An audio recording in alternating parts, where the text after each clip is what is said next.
kesimpulan lah daripada hasil 6 sesi kelas kita bersama. Alhamdulillah kita dah menyelesaikan 14 huruf Melayu. Okey, Melayui lah. Huruf Melayu, yang mana huruf Melayu ni dia adalah huruf yang kita dah terbiasa menyebutnya, menggunakan di dalam suku kata harian kita. Namun huruf ni kita transferkan dia punya makhraj, kan, dia panggil lahjah lah, lahjah. Okey, kalau orang Melayu panggil lorat. Okey, lahjah dia di dalam bahasa Arab yang fushah. Okey, bahasa Arab buku. Bukan bahasa Arab ke kampung ke. Jadi bahasa Arab yang kita ambil bahasa Arab buku. Daripada 14 huruf Melayu ni, dia terpecah kepada berapa kata kunci? 14 huruf, dia terbahagi kepada berapa kata kunci? Okey, yang pertama nama saya. Okey. Kata kunci yang kedua yang kita belajar hari itu, kata Jawa. Baik, bagus. Yang ketiga, kata Rohal. Okey, dan yang keempat, ada laba. Okey, sekali lagi kita sebut kata kunci yang pertama, nama saya. Kata kunci yang kedua, kata Jawa. Kata kunci yang ketiga, kata Rohal. Yang keempat, ada laba. Okey, ulang daripada 1 sampai 4.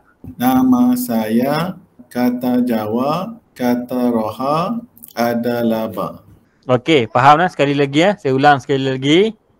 Okey, 14 huruf Melayu kita belajar hari itu terbahagi kepada, kita bahagikan kepada 4 kata kunci.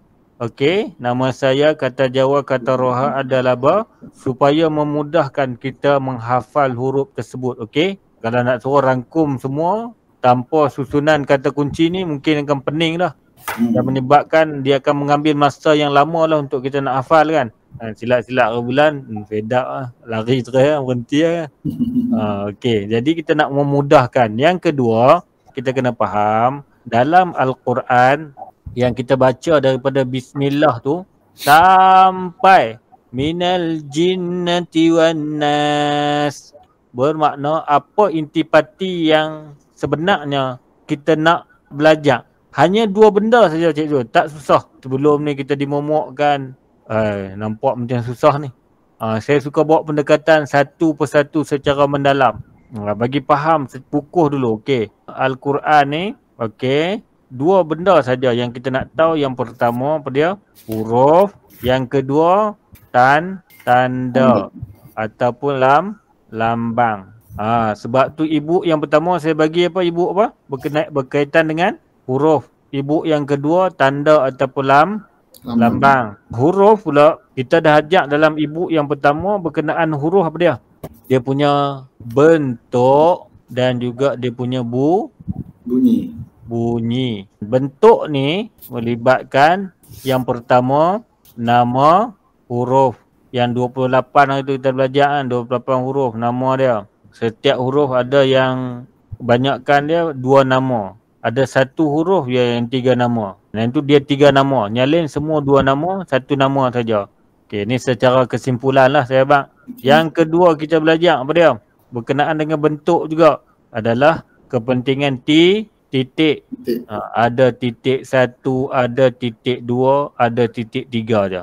Dalam Al-Quran ni ada 3 jenis je. Titik 1, titik 2, titik 3. Tak ada titik 4, titik 8 tak ada.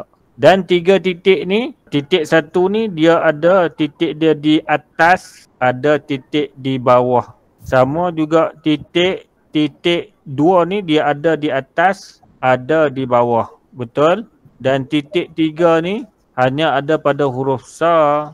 Satu dia dalam bahasa Arab lah.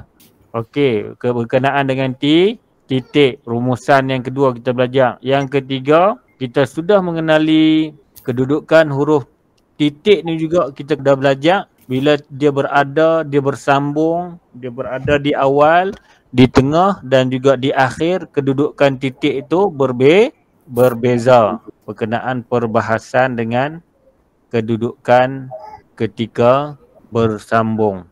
Jadi kedudukan titik. Lepas tu kita cerita juga bagaimana kedudukan huruf ketika mana dia berada di yang pertama awal, yang kedua berada di tengah, yang ketiga berada di akhir. Detail ni saya mengajak ni. Kita cerita nak bagi faham. Yang keempat apa yang saya ajak adalah berkaitan dengan persamaan bentuk huruf. Bentuk huruf batasa, lagi apa lagi? Tiga huruf tu dia punya bentuk dia sama. Cuma titik saja beza. Jim, ha, kha sama. Cuma titik saja yang berbeza. Selepas tu, okey, kita dah ajak juga setiap huruf yang tidak ada tanda. Ni dia masuk ke atas balik lah. Huruf tu dipanggil nama huruf. Okey, nama huruf. Dia tak boleh mengeluarkan bunyi. Okey, setiap huruf yang tidak ada tanda ataupun lambang dia tidak boleh mengeluarkan bunyi. Dia hanya dikenali sebagai nama huruf saja. Ba, ta, betul? Macam ni. Dia tak ada lambang kan? Jadi kita tidak boleh memberi dia sebarang bunyi.